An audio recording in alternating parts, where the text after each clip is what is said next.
माध्यमांना देखील सांगू इच्छितो की आपणही लक्षात घ्या, कुठल्याही अटी शर्ती आता याच्यामध्ये नाहीत।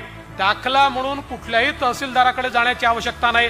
15 वर्षापूर्वीचं मतदार यादीतलं नाव चालेल, 15 वर्षापूर्वीचं रेशन कार्ड चालेल, 15 वर्षापूर्वीचं घराचं डॉक्युमेंट असेल ते चालेल।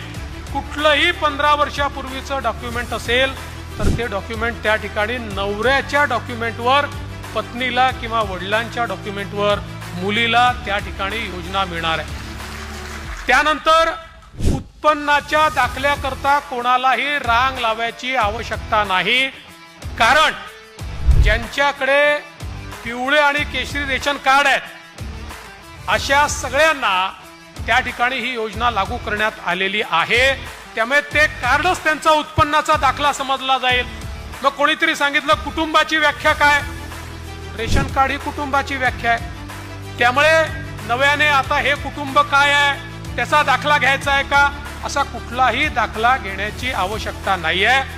आणि याच्या व्यतिरिक्त ज्यांच्याकडे रेशन कार्डही नाही आहे त्यांनी सेल्फ सर्टिफिकेशन करायचं आहे। स्वतः केवळ सेल्फ सर्टिफिकेशन केलं तरी देखील त्यांना ही योजना मिळणार आहे।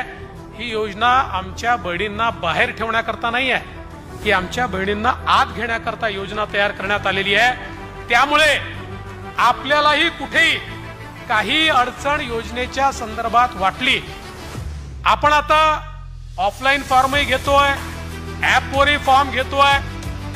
ऍपवरचे फॉर्म हे आपल्याला सोपे पडतात, ऑफलाईन जे येतात ते पुन्हा ऑनलाईन करावे लागतात। पण जी पद्धत असेल त्या पद्धतीने आपण घेतोय। एवढीच आपल्याला विनंती आहे की फॉर्म भरताना अकाउंट नंबर वगैरे जर नीट लिहिला नाही तर ते पैसे अकाउंटला जाऊ शकणार नाही। त्यामुळे आपणही थोडी मदत केली पाहिजे आणि अकाउंट नंबर वगैरे योग्य प्रकारे लिहिले गेले पाहिजे।